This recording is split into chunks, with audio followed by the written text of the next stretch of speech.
Okay. So இப்போ நம்ம பார்க்க போற விடயம் என்னன்னு சொன்னா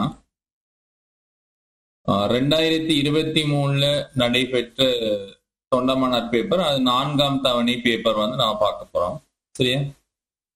அதுல வந்து நம்ம முதலாவது வினாக்கள் பார்ப்போம். நீங்க இந்த நேத்து வந்து சில வினாக்கள் வந்து நீங்க செய்திருக்கலாம், அதற்கான ஆன்சர்களையும் வந்து எடுத்து வைத்திருக்கலாம். ஸோ இப்போ நாம முதலாவது வினாக்களை பார்ப்போம். சரியா? முதலாவது வினா பாருங்க. கணனி வன்பொருள் சாதனங்கள் மேற்கொள்ளக்கூடிய செயற்பாடுகளின் அடிப்படையில் வகைப்படுத்தப்படும் 4 முக்கிய பிரிவுகளின் கூட்டம் பின்வருவனவற்றுள் எதுன்னு கேட்காங்க. முதலாவதுக்கு வந்து கணனிகளை வந்து நம்ம என்ன செய்யணும்னு சொன்னா, வன்பொருள் சாதனங்கள் மேற்கொள்ளக்கூடிய செயற்பாடு அடிப்படையில வந்து நம்ம வகைப்படுத்துவோம். ரைட்? ஸோ அதை நம்ம எதை அடிப்படையா வைத்து வகைப்படுத்திருப்போம்னு சொன்னா, உள்ளீடு, சேமித்தல், முறைவழி, வருவிளைவு என்ற அடிப்படையில வந்து நாம வகைப்படுத்திருப்போம். அப்ப நீங்க இரண்டாவது அலகுலேயோ அல்லது முதலாவது அலகுலேயோ வந்து நீங்க வன்பொருள் சாதனங்களை வகைப்படுத்தும் போது பிரதானமாக உள்ளீட்டு சாதனங்கள், வெளியீட்டு சாதனங்கள், அதே மாதிரி ஸ்டோரேஜ் டிவைஸ், சேமிப்பு சாதனங்கள், அதே மாதிரி முறைவழியாக்க அலகு என்று சொல்லி நீங்க அந்த வன்பொருள் சாதனங்களை வந்து நீங்க பிரதானமாக பிரிச்சு அந்த உள்ளீட்டு சாதனங்கள் வேறையா படிச்சிருப்பீங்க, வெளியீட்டு சாதனங்கள் வேறையா படிச்சிருப்பீங்க, சேமிப்பு சாதனங்கள் வேறையாக படிச்சிருப்பீங்க. அதே நேரம் ப்ராசஸர், CPU சம்பந்தமான முறைவழியாக்க அலகு தொடர்பான விடயங்களையும் வந்து நீங்க படிக்கக்கூடிய மாதிரி இருந்திருக்கும். ஸோ அப்போ முதலாவதுக்கு நீங்க சொல்லக்கூடிய ஆன்சர் வந்து 5வது ஆன்சரை வந்து நீங்க இலகுவாக தெரிவு செய்யக்கூடிய மாதிரி இருந்திருக்கும். ரைட்? ஸோ அடுத்ததாக இரண்டாவது விடயத்தை பார்ப்போம். இரண்டாவது கேள்வினா பார்ப்போம். ரைட்? ஸோ பின்வருவனவற்றில் எது முகில் கணனிப்படுத்தலின் ஒரு சேவையாக கருதப்படுவதில்லைன்னு கேட்டிருக்காங்க. ஸோ நீங்க கிளவுட் கம்ப்யூட்டிங் சம்பந்தமாக படிச்சிருப்பீங்க. ஸோ அதுல உங்களுக்கு என்ன இருந்திருக்கும்னு கேட்டா, பிரதானமாக நீங்க 3 வகை படிச்சிருப்பீங்க. ஒன்று வந்து SaaS சொல்லி படிச்சிருப்பீங்க, சாஃப்ட்வேர் ஆஸ் எ சர்வீஸ் என்று படிச்சிருப்பீங்க. அடுத்து வந்து PaaS சொல்லி படிச்சிருப்பீங்க, அதாவது பிளாட்ஃபார்ம் ஆஸ் எ சர்வீஸ் என்று படிச்சிருப்பீங்க. ஸோ அதே நேரம் வந்து IaaS சொல்லி படிச்சிருப்பீங்க, அதாவது இன்ஃப்ரா சர்வீஸ் சொல்லி படிச்சிருப்பீங்க. ரைட்? அப்போ 4வதா இன்னொன்று இருக்கு என்னன்னு சொன்னா, அதுதான் இந்த FaaS சொல்லி ஒன்று இருக்கு, ஃபங்க்ஷனல் as a சர்வீஸ் சொல்லி FaaS சொல்லி 4வதா ஒன்று இருக்கு. ஸோ அதை நம்ம விரிவா வந்து என்ன செய்ய மாட்டோம்னா, அதை நம்ம படிச்சிருக்க மாட்டோம். ஸோ உங்களுக்கு மேலதிகமா software as a service, platform as a service, infrastructure as a service, அதோட ஃபங்க்ஷனல் as a சர்வீஸ் சொல்லி 4வதா ஒன்று இருக்கு. ரைட்? அப்போ உங்களுக்கு இந்த 4வதா இருக்கக்கூடிய இந்த ஆன்சர் கருதப்படுவது இல்லைன்னு தானே கேட்டிருக்காங்க. அப்போ உங்களுக்கு 4வதாக இருக்கக்கூடிய ஆன்சர்ல HaaS சொல்லி, அதாவது வன்பொருள் சேவையாக சொல்லி இந்த முகில் கணனில வந்து இல்லை. ரைட்? அப்ப நீங்க இரண்டாவதுக்கு 4வது விடையை வந்து தெரிவு செய்யக்கூடிய மாதிரி இருந்திருக்கும். ரைட்? ஓகே. இப்ப நம்ம 3வது வினாக்கு போவோம். ரைட்? 3வது வினாவோட பின்வரும் கூற்றுக்களை கருதுக. அறிவுறுத்தல்களை குறியவிழ்த்தல், வருவிளைவினை சேமித்தல், அறிவுறுத்தல்களை கொணர்தல் சொல்லியிருக்காங்க. மேலுள்ளவற்றுள் எது எவை கொணர் நிறைவேற்று சக்கரத்தினுடைய படிமுறைகள் என்று கேட்கப்படுகிறது. கொணர் நிறைவேற்று சக்கரத்தினுடைய படிமுறைகள் வந்து உங்களுக்கு தெரியும் என்னன்னு சொன்னா, ஒன்று வந்து உங்களுக்கு தெரியும் கேட்டா பெட்ச். கொணர் நிறைவேற்று சக்கரத்துல படிமுறைகள்ல ஒன்று வந்து உங்களுக்கு என்னன்னு தெரியும், பெட்ச் என்று தெரியும். ஸோ அடுத்ததாக பெட்ச், அடுத்ததாக உங்களுக்கு டீகோட்னு சொல்லி ஒரு பகுதி வரும், குறியவிழ்த்தல், டீகோட்னு சொல்லி ஒரு பகுதி. அடுத்தது வந்து டீகோட்னு சொல்லி ஒரு பகுதி வரும். அதுக்கு பிறகு உங்களுக்கு இருக்குமென்னுச்சுன்னா எக்ஸிக்யூட் ஒன்று இருக்கும், அதாவது நிறைவேற்றுதல் சொல்லி இருக்கும்.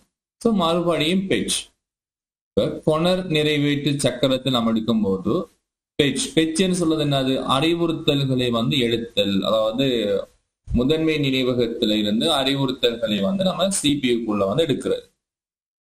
அடுத்த விடயம் என்னன்னு டீகோட் பண்றது. அடுத்த விடயம் வந்து பாத்தீங்கன்னா டீகோட் பண்றது, குறியவிழ்த்தல். அப்ப CPUக்குள்ள கட்டுப்பாட்டு அலகினுள்ள வந்து குறியவிழ்த்தல் நடைபெறும். அடுத்து வந்து எக்ஸிக்யூட் இருக்குன்னு நிறைவேற்றுதல் சொல்லக்கூடிய மாதிரி இருக்கும், அதாவது அரித்மெட்டிக் அண்ட் லாஜிக்கல் CPU குள்ள ALU சொல்லக்கூடிய பகுதியில வந்து நிறைவேற்றுதல் வந்து நடைபெறும். அப்ப இந்த 3 படிமுறைகளும் வந்து கொணர் நிறைவேற்று சக்கரத்தில் இருக்கும். இதுல உங்களுக்கு வந்து ஏன்னு சொல்லக்கூடிய டீகோடிங் காட்டப்படுகிறது. அதே நேரம் சி வந்து எடுத்தீங்கன்னு சொன்னா அறிவுறுத்தலில் கொணர், அதாவது பெச்சிங்னு சொல்லி சொல்லியிருக்காங்க. அப்ப ஏயும் சியும் வரக்கூடிய மாதிரி இருக்கு. வரிவிளைவினை சேமித்தல் சொல்றது வந்து கொணர் நிறைவேற்று சக்கரத்துக்குள்ள என்ன செய்யாது, வராது. அதனால நீங்க என்ன செய்யலாம், 4வது விடையை வந்து நீங்க தெரிவு செய்யக்கூடிய மாதிரி இருக்கும். நீங்க தெரிவு செஞ்சிருப்பீங்க. ரைட். ஓகே, இப்ப நாம 4வது வினாக்கு போவோம். ரைட்.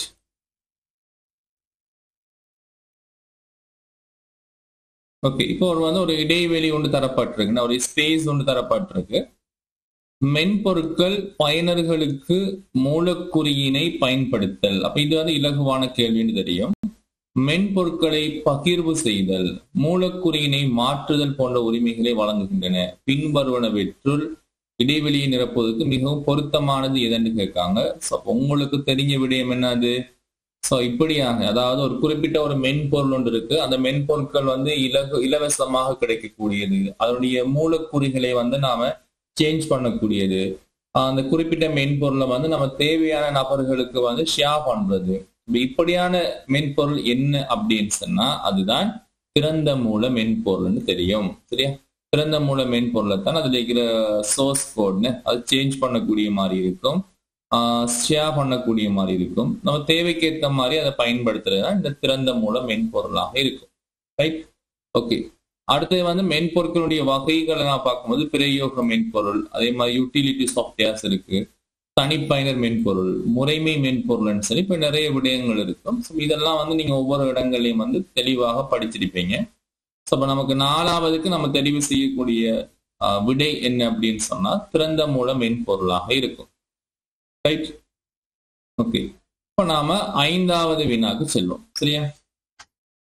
5வது வினா பார்த்தீங்கன்னு சொன்னா 5வது வினா பார்த்துக்கொள்ளுங்க. நீங்க இந்த பேப்பர் வந்து நீங்க நேற்று செய்திருப்பீங்க, உங்க ஆன்சர்களை எடுத்து வைத்திருப்பீங்க. நான் செய்யும் போது உங்களுக்கு சரியான விடைகளை வந்து நீங்க குறித்து கொள்ளக்கூடிய மாதிரி இருக்கும். ரைட். இப்ப பாத்தீங்கன்னு சொன்னா கல்விக்காக இணையத்தை அதிகமாக பயன்படுத்துவதனால் பல மாணவர்கள் தனி உரிமை சிக்கல்களுக்கு ஆளாக நேரிடும். சரியா? அப்ப என்னன்னு சொன்னா இப்ப இன்டர்நெட் வந்து மாணவர்கள் வந்து கல்விக்காக அதிகமாக பயன்படுத்துறாங்கன்னு. அப்ப சில அதிகமாக பயன்படுத்தும் போது மாணவர்கள் வந்து சில தேவையில்லாத வலைத்தளங்களுக்கு போக வேண்டி இருக்கும். அதனால அவங்களுடைய தனிப்பட்ட தரவுகள் திருடப்பட்டு சில மாணவர்களுக்கு வந்து தனி உரிமை சிக்கல்கள் வந்து ஏற்படுவதற்கு வாய்ப்பு இருக்கும். சரி, அப்ப அதனால ஒரு தீர்வாக பல பெற்றோர்கள் தங்கள் குழந்தைகளின் கணினிகளில் வடிகட்டுதல் மென்பொருட்களை நிறுவியுள்ளனர். அப்ப இன்டர்நெட்ல இருந்து வரக்கூடிய தேவையற்ற அல்லது கணினிக்கு தீங்கு விளைவிக்கக்கூடிய மென்பொருட்களை வந்து தடை செய்வதற்கு அவங்க என்ன செய்ய போறாங்க, பெற்றோர்கள் என்ன முடிவெடுத்திருக்காங்கன்னா ஒரு ஃபில்டரிங் சாஃப்ட்வேர் ஒன்று போறதுக்கு முடிவெடுத்திருக்காங்க. ஃபில்டரிங் சாஃப்ட்வேர்ஸ்ன்னு சொன்னா இப்ப நீங்க அதை எடுத்துக்கொள்ளலாம் அப்படின்னா ஒரு ஆன்டிவைரஸ். கம்ப்யூட்டர்ஸுக்கு வந்து இன்டர்நெட்ல இருந்து வரக்கூடிய தேவையற்ற விடயங்களை வந்து தடை செய்வதற்கு நம்ம ஆன்டிவைரஸ் வந்து போடுவோம். அந்த மாதிரியான ஒரு விடயங்களை அவங்க சொல்லலாம். ஒரு மென்பொருள் கணினிகளில் ஒரு வடிகட்டுதல் மென்பொருள் ஒன்று நிறுவ போறாங்க. இந்த வடிகட்டி மென்பொருளின் பிரதான பயன்பாடு என்னவாக இருக்கும்னு சொல்லாங்க. அப்ப இந்த வடிகட்டுதல் மென்பொருளை வந்து நம்ம கணினியில வந்து நிறுவிட்டோம்னு சொன்னா அதோட பயன்பாடு என்னவாக இருக்கும்னு சொல்லுவாங்க. ஒன்று வந்து மின்னஞ்சல் மூலம் மாணவர்கள் தனிப்பட்ட தகவல்களை அனுப்புவதை தடுத்தல். ரைட். ஏன்னா மாணவர்கள் வந்து கல்விக்காக இணையத்தை பயன்படுத்துறாங்க. அப்ப அவங்க வந்து மாணவர்கள் வந்து தனது தனிப்பட்ட விடயங்களை வந்து மின்னஞ்சல் மூலம் அனுப்புறதை வந்து என்ன செய்ய போறாங்கன்னா தடை செய்ய போறாங்க. ஏன்னா அது நிறைய விடயங்கள் இருக்கு. ஆன்டிவைரஸை பயன்படுத்தி நம்ம இமெயில்ஸை வந்து நம்ம பிளாக் பண்ணி வைக்கலாம். ஏன்னா சில அவங்களுக்கு வந்து சில தவறான விளம்பரங்கள் இமெயில் மூலமா தவறான விளம்பரங்கள் வந்துச்சுன்னு சொன்னா அதுக்காக அவங்களுடைய தனிப்பட்ட தகவல்கள் எல்லாம் அனுப்பக்கூடிய மாதிரி தானே இருக்கும்.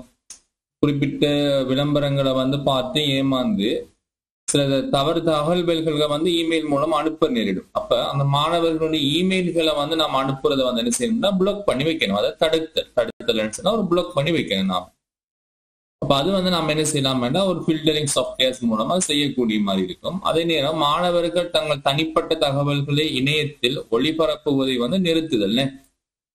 ஏன்னா மாணவர்கள் வந்து நம்ம கல்விக்காகத்தானே நம்ம அவங்களுக்கு கணினிகளை வந்து வழங்க போறோம், இணையத்தை பயன்படுத்துவதற்கு நம்ம அனுமதி வழங்க போறோம். அப்ப ஒரு கல்விக்காக இணையத்தை பயன்படுத்தக்கூடிய நபர்கள் வந்து தன்னுடைய தனிப்பட்ட தகவல்களை வந்து இன்டர்நெட்ல வந்து ஒளிபரப்பு செய்யறதுன்னு சொன்னா அவங்க இப்ப பேஸ்புக்ல இன்ஸ்டாகிராம்ல வந்து அவங்களுடைய போட்டோஸ் வீடியோஸை வந்து இப்படி செய்துகிட்டு இருந்தாங்கன்னு சொன்னா அப்ப அது படிப்புக்காக பயன்படுத்தப்படவில்லை. அவர்களுடைய அந்த தகவல்களை எடுத்து அவங்களுக்கு வந்து என்ன செய்யலாம், தனிப்பட்ட தனி உரிமை பிரச்சனைகள் செய்வதற்கு வாய்ப்பு இருக்கு. அப்ப அதனால மாணவர்களுக்கு வந்து என்ன செய்யக்கூடாதுன்னு சொன்னா அப்ப அவங்க வந்து இணையத்துல வந்து அவங்களுடைய தனிப்பட்ட தகவல் ஒளிபரப்பு செய்யறது வந்து நம்ம பிளாக் பண்ணணும், அதை நிறுத்தணும். அப்ப அதுக்கு நம்ம என்ன செய்யலாம் நினைக்கிறோம், அந்த ஃபில்டரிங் சாஃப்ட்வேர் மூலமா செய்யக்கூடிய மாதிரி இருக்கும். அதே மாதிரி வந்து சில அரட்டை குழுக்கள் இருக்கு, சட் குரூப் இருக்கும். ரொம்ப பயன்பாடுகள் தமது அதுல என்ன செய்வாங்க, பெயர், முகவரி, தொலைபேசி எண்கள் போன்ற தகவல்களை பகிர்வாங்க.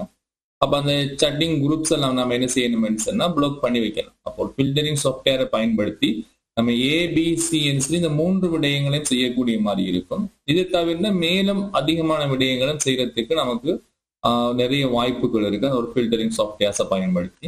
Right, okay. அப்ப இதுல வந்து நமக்கு 3 கூற்றுக்களும் சரியாக இருக்கு. அப்ப உங்களுக்கு வந்து ஒரு 5வது விடையை வந்து நீங்க தெரிவு செய்யக்கூடிய மாதிரி இருக்கும்.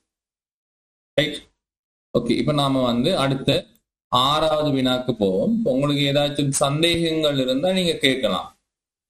அது எந்த மாதிரி வரும், இதுக்கு எந்த மாதிரி வரும்னு சொல்லி உங்களுக்கு ஏதாச்சும் சந்தேகங்கள் இருந்தா நீங்க கேட்டுக்கொள்ளலாம். Right, okay. இப்ப நம்ம அடுத்த வினாவுக்கு போவோம், 6வது வினாக்கு. இதுக்கு வந்து நீங்க இலகுவாக ஒரு விடை அளிக்கக்கூடிய மாதிரி இருக்கும். சில வருடங்கள்ல வந்து தொடர்ச்சியாக இந்த மாதிரி வினாக்கள் வரும். பின்வருவனவற்றுள் எந்த நினைவக தொகுதியானது இடமிருந்து வளமாக குறைந்த பெருவழி கதியில் இருந்து கூடிய பெருவழி கதியினை குறிக்கின்றன. அதாவது குறைஞ்சத்திலிருந்து கூடிட்டு போறது, அதாவது ஏறு வரிசை கேட்காங்கண்ணே. அப்ப உங்களுக்கு இதை தந்திருக்கிறது என்னது, பதுக்கு நினைவகம், பதிவகம், பிரதான நினைவகம், வன்வட்டு இப்படியானு தான் தந்திருக்காங்க. சோ ஆகவும் வேகம் கூடினதுன்னு கதி கூடினது வந்து உங்களுக்கு தெரியும் என்னன்னு சொன்னா பதிவேகம் தான் உங்களுக்கு வந்து கதி வந்து கூடியதாக இருக்குன்னு. பதிவகத்தை விட கதி குறைஞ்சது யாராக இருப்பார்னு சொன்னா உங்களுக்கு தெரியும். அடுத்து வந்து பதுக்கு நினைவகம் இருப்பாருன்னு. பதுக்கு நினைவகம் தான் பதிவகத்தை விட வேகம் குறைஞ்சதாக இருக்கும். இங்க அதுக்கு அடுத்தது வந்து பதுக்கு நினைவகத்துக்கு அடுத்தது வந்து யார் வருவார்னு கேட்டா பிரதான நினைவகம், முதன்மை நினைவகத்தை நம்ம எடுத்துக்கொள்ளலாம். ரைட், சரியா? பிரதான நினைவகத்தை எடுத்துக்கொள்ளலாம். இதை விட வேகம் குறைஞ்சது வந்து பழிச்சீட்டு செலுத்தி எடுக்கலாம். ஆனா இதுல பழிச்சீட்டு செலுத்தரல. நம்ம அதை விட வேகம் குறைஞ்சது யாருன்னு எடுக்கலாம்னு கேட்டா வன்வட்டுன்னு. அப்ப வன்வட்டை விட வேகம் கூடினது பிரதான நினைவகம், பிரதான நினைவகத்தை விட வேகம் கூடினது பதுக்கு நினைவகம், பதுக்கு நினைவகத்தை விட வேகம் கூடினது வந்து பதிவேகமாக இருக்கும். அப்ப இந்த வரிசையை நமக்கு தாரது வந்து யாருன்னா உங்களுக்கு 5வது விட வந்து உங்களுக்கு அந்த வரிசையை தரக்கூடிய மாதிரி இருக்கும். ரைட், இந்த மாதிரியான உங்களுக்கு அந்த வினாக்கள் வந்து ஒவ்வொரு வருடம் வரக்கூடிய மாதிரி இருக்கும். கதி தொடர்பாக கேட்பாங்க. அதே மாதிரி நினைவகங்களுடைய கொள்ளளவுகளை ஏறு வரிசைப்படுத்துறது, இறங்கு வரிசைப்படுத்துவது தொடர்பான வினாக்களும் வந்து ஒவ்வொரு வருடமும் கேட்கப்பட்டுக்கிட்டு இருக்கு. ரைட், அதனால நீங்க அந்த மாதிரி வினாக்களுக்கு பழக்கப்படுவது வந்து பிரயோசனமாக இருக்கும். ஓகே, இப்ப நாம் அடுத்தது வந்து 7வது வினாக்கு செல்லக்கூடிய மாதிரி இருக்கும். ரைட், 7வது வினாவுல என்ன சொல்றாங்கன்னு சொன்னா பின்வருவனவற்றுள் நிகழ்நேர முறை வழியாக்கம் தேவைப்படுவது அல்லது தேவைப்படுபவை எது எவை என்று கேட்காங்க. அப்ப முறை வழியாக்கங்களை பொறுத்த வரைக்கும் நமக்கு 2 வகையான முறை வழியாக்கங்கள் இருக்கும். ஒன்று வந்து தொகுதி வாரி முறை வழியாக்கம், அதாவது உங்களுக்கு தெரியும் பெட்ச் ப்ராசஸிங் இருக்குன்னு. ஒன்று வந்து பெட்ச் ப்ராசஸிங் சொல்லி ஒரு முறை வழியாக்கம் இருக்கு. அதே நேரம் இன்னொன்று வந்து ரியல் டைம் ப்ராசஸிங் சொல்லி இன்னொரு முறை வழியாக்கம் இருக்கு. அப்ப 2 வகையான முறை வழியாக்கம் இருக்கு. ஒன்று பெட்ச் ப்ராசஸிங், இன்னொன்று வந்து ரியல் டைம் ப்ராசஸிங். ரைட், இப்ப பெட்ச் ப்ராசஸிங் சொன்னா என்ன மாதிரியாக இருக்கும்னு சொன்னா அதாவது தரவுகளை வந்து மொத்தமாக சேமிச்சு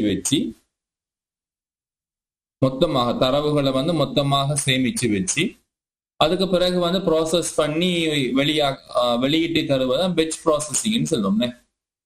மொத்தமாக சேமித்து வச்சு, உதாரணத்துக்கு வந்து மாதாந்தம், வருடாந்தம், ஒவ்வொரு வாராந்தம் என்ற மாதிரி அந்த மொத்தமாக சேமிச்சு வச்சு கடைசியாக ஒரு ப்ராசஸ், ஒரு வெளியீட்டை தாரது தான் நம்ம என்ன சொல்லுவோம், பேட்ச் ப்ராசஸிங் சொல்லுவோம். ரியல் டைம் ப்ராசஸிங்கிறது வந்து உடனுக்குடன் நடக்கக்கூடிய விடயமாக இருக்கு. அந்தந்த இடத்துல வந்து நடக்கக்கூடிய ப்ராசஸிங்கை தான் நம்ம ரியல் டைம் ப்ராசஸிங்னு சொல்லக்கூடிய மாதிரி இருக்கும். ரைட். இப்ப உதாரணத்துக்கு வந்து பார்த்தோம்னா, இப்ப வங்கியில் பணத்தை வைப்பு செய்யும் போது வங்கி கணக்கு மீதி விவரங்கள் வந்து இற்றைப்படுத்துறேன்னு சொல்லலாம், அப்டேட் பண்றதுன்னு.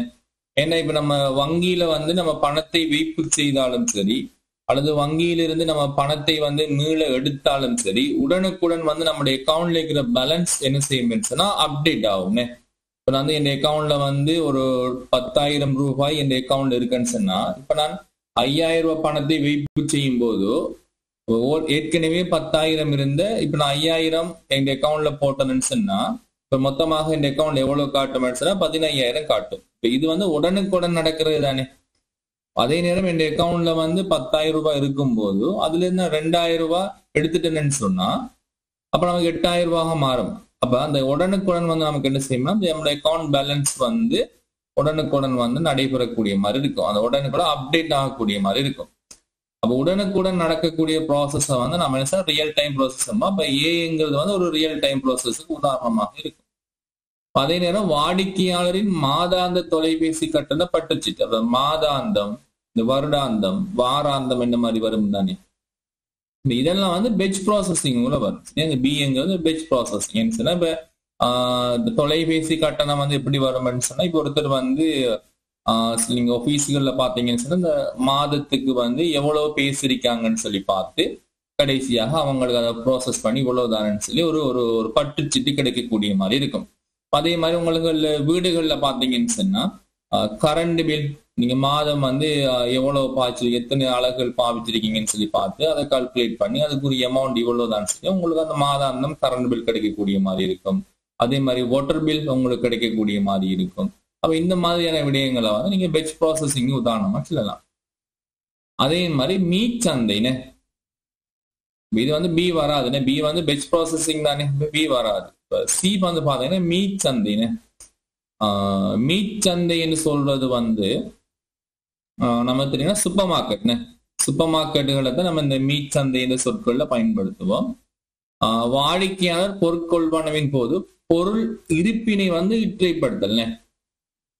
பொருள் இருப்புன்னு சொன்ன என்ன அர்த்தம், ஒரு பொருள் வந்து இருக்கு ஸ்டோர்ல வந்து, அல்லது அந்த இருக்கக்கூடிய அந்த பொருள் வந்து எத்தனை இருக்குன்னு சொல்லி அந்த சாஃப்ட்வேர்ல வந்து என்ன செய்யணும்னா அப்டேட் ஆகணும். இப்போ நீங்க கற்பனை பண்ணி பாருங்க, நான் ஒரு சூப்பர் மார்க்கெட்ல வந்து ஸ்கிரீன் இந்த கம்ப்யூட்டர் ஸ்கிரீன் நிறைய காட்டும். நான் சும்மா உதாரணத்துக்கு சொல்றேன், அந்த அங்கர் வந்து சரி சூப்பர் மார்க்கெட்ல அங்கர் வந்து எத்தனை இருக்குன்னு சொல்லி என் கம்ப்யூட்டர்ல காட்டுது வந்து 50 அங்கர் இருக்குன்னு சொல்லி இந்த சிஸ்டம் என் கம்ப்யூட்டர்ல வந்து காட்டுது. வாடிக்கையாளர் ஒருத்தர் வந்து இப்ப 50 அங்கர் வந்து இருக்குதானே கடையில, இந்த சிஸ்டத்துல கம்ப்யூட்டர்ல 50 அங்கர் இருக்குன்னு சொல்லி காட்டுதுன்னு சொன்னா, உண்மையிலேயே கடையிலேயும் எத்தனை அங்கர் இருக்கணும், 50 அங்கர் பெட்டிகள் வந்து இருக்கணும். ஒரு குறிப்பிட்ட வாடிக்கையாளர் வந்து 50ல வந்து 5 அங்கர் பெட்டிகளை வந்து எடுத்துட்டார், எடுத்துக்கொண்டு பில் போறாருன்னு கெசியர்கிட்ட போய் பில் போடும்போது, அப்ப கெசியர் என்ன செய்வாரு, 5 அங்கர் பெட்டிகளுக்கு வந்து பில் போடும்போது ஆட்டோமேட்டிக்கா நம்ம சிஸ்டத்துல வந்து என்ன செய்யணும், நம்முடைய சூப்பர் மார்க்கெட் வந்து 50 அங்கர் பெட்டி இருக்கும்போது வாடிக்கையாளர் 5 தானே வாங்கிட்டாரு. அப்ப ஆட்டோமேட்டிக்கா என்ன செய்யணும், சிஸ்டத்துல இந்த 50ங்கிறது வந்து அதுல இருந்து 5 போனா 45ன்னு சொல்லி அது மாறணும். ஏன்னா 5க்கு பில் போட்டு கொடுத்துட்டாங்க தானே, அப்ப ஆட்டோமேட்டிக்கா என்ன செய்யணும், அப்டேட் ஆகணும். அப்ப இப்படி நம்ம அந்த சூப்பர் மார்க்கெட்ல வந்து நம்ம ஒவ்வொரு பொருட்களை வாங்கும் போது அந்த அதுக்கு பில் போடும் போது கெஷியர்ல இருக்கிறது வந்து அந்த ஒவ்வொரு பொருளுக்கும் பில் போட்டு கொடுக்கும் போது ஆட்டோமேட்டிக்கா அந்த பொருள் இத்தனைதான் இருக்குன்னு சொல்லி சிஸ்டத்துல வந்து அது குறையும் கூடும். சரியா? அதாவது அந்த ஸ்டோருக்கு பொருட்கள் வந்தா உடனுக்குடன் அந்த எத்தனை பொருட்கள் வந்திருக்குன்னு சொல்லி கூடும். அதே மாதிரி நம்ம பில் போட்டு பொருட்கள் எடுத்துட்டு போகும்போது ஆட்டோமேட்டிக்கா சிஸ்டத்துல எத்தனை பொருட்கள், அதாவது ஸ்டாக்கை வந்து அடிக்கடி வந்து அந்த அப்டேட் பண்ணிக்கிட்டே இருப்பாங்க. சரி, ஏன்னா இப்ப யாருமே வந்து இப்ப புட்சிட்ல போய் வந்து எத்தனை பொருள் எத்தனை இருக்குன்னு சொல்லி நம்ம யாருமே வந்து என்ன செய்யல, அதை ஒரு எண்ணி பாக்குறது வந்து சிரமம் தானே. பெஸ்டிக்கே வந்து இத்தனை தான் இருக்குன்னு சொல்லி நம்ம ஸ்டாக்ல போட்டுட்டோம்னு சொன்னா அதுக்கு பிறகு அது ஆட்டோமேட்டிக்கா அது பொருட்கள் அந்த சூப்பர் மார்க்கெட்டை விட்டு வெளியே போகும்போது அந்த உரிய பொருட்களுக்கான அந்த இருப்பு அந்த ஸ்டாக் வந்து என்ன செய்ய குறையும். அப்படியே அது உடனுக்குடன் அப்டேட் ஆகக்கூடிய மாதிரி இருக்கும். அதுவும் வந்து உடனுக்குடன் நம்ம பொருட்களை வாங்கும் போது அந்த பொருட்களோட அந்த இருப்பு இருக்குதான இந்த ஸ்டாக் வந்து உடனுக்குடன் என்ன செய்யணும் இற்றைப்படுத்தணும். எத்தனை பொருட்கள் வந்து வித்துப்பட்டிருக்குன்னு சொல்லி இற்றைப்படுத்தக்கூடிய மாதிரி இருக்கும். அப்போ உங்களுக்கு ரியல் டைம் ப்ராசஸிங்கிறது வந்து ஏயும் சியும் அதாவது உங்களுக்கு 4வது விடைக்கு வந்து தெரிவு செய்யக்கூடிய மாதிரி இருக்கும். ரைட். ஓகே. அதே மாதிரி ரியல் டைம் ப்ராசஸுக்கு வந்து நிறைய இருக்கு. போக்குவரத்து கட்டுப்பாடு, சரியா, அணு ஆயுத கட்டுப்பாடுன்னு சொல்லி இந்த ரியல் டைம் ப்ராசஸுக்கு நிறைய உதாரணங்கள் இருக்கு.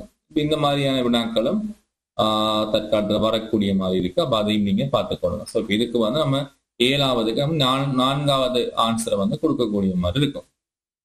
ரைட். ஸோ அடுத்தது வந்து நாம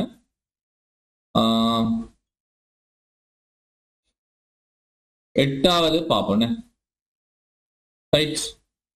ஸோ 8வது பார்த்தீங்கன்னு சொன்னா DEF சொல்லக்கூடிய ஒரு 16 எண் தரப்பட்டிருக்கு. அந்த 16 எண்ணில் சமவள உள்ளவை வந்து பின்வருவனவற்றுள் எது எவை என்று சொல்லி கேட்கப்படுகிறது. அப்ப நீங்க என்ன செய்யுங்கன்னு சொன்னா முதலாவது இந்த DEF இருக்குதான் இந்த 16 எண். அந்த 16 எண்ணை வந்து நீங்க முதலாவது இருமை எண்ணா மாத்தோம்னே. 16 எண் இருக்குதான் நம்ம டின்னு சொல்ல 16 எண் டி இருக்கு உங்களுக்கு. அதே நேரம் வந்து இ இருக்கு, அதே மாதிரி இ இருக்குன்னு எஃப் இருக்கு. ரைட். இதான் அவங்களோட 16 எண். அப்போ உங்களுக்கு தெரியும் எஃப் என்று சொல்றது வந்து 15 தெரியும். எஃப் என்று சொல்றது வந்து 15, இ என்று சொல்றது வந்து 14 என்று தெரியும், டி என்று சொல்றது வந்து 13 என்று உங்களுக்கு தெரியுங்க. இப்படித்தான் நம்ம சொல்லுவோம். ரைட். ஓகே. அப்ப 13 டிங்கிறது 13 சொன்னா அந்த இரும வடிவத்துக்கு நீங்க மாற்றும் போது 1 1 0 1 ஆக இருக்கும்னே. அதே நேரம் இ வந்து நமக்கு 14 என்று தெரியும். இங்கிறது 14 என்று சொன்னா அதை நீங்க எப்படி அதை இருமை என்ன மாத்தினீங்கன்னு சொன்னா 1 1 1 0 இருக்கும். அதே நேரம் எஃப்ங்கிறது வந்து 15 சொன்னா எல்லாமே 1 ஆக இருக்கும்னே. நம்ம தரப்பட்ட இந்த 16 எண்ணை வந்து நம்ம என்ன செய்திருக்கோம் இருமை தான் மாத்திருக்கோம். அது உங்களோட சி கூட்டுற பார்த்தீங்கன்னு சொன்னா உங்களுக்கு சரியாக இருக்கும். இந்த சியை பார்த்தீங்கன்னு சொன்னா சரியாக இருக்கும் உங்களுக்கு. ரைட். ஓகே. இப்ப இதுதான் உங்களுடைய இருமை எண். ரைட்.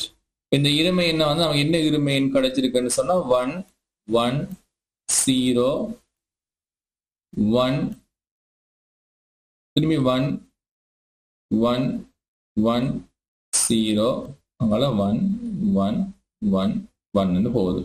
சரியா? இதுதான் உங்களுக்கு கிடைச்ச இருமை எண்ணாக இருக்கும்.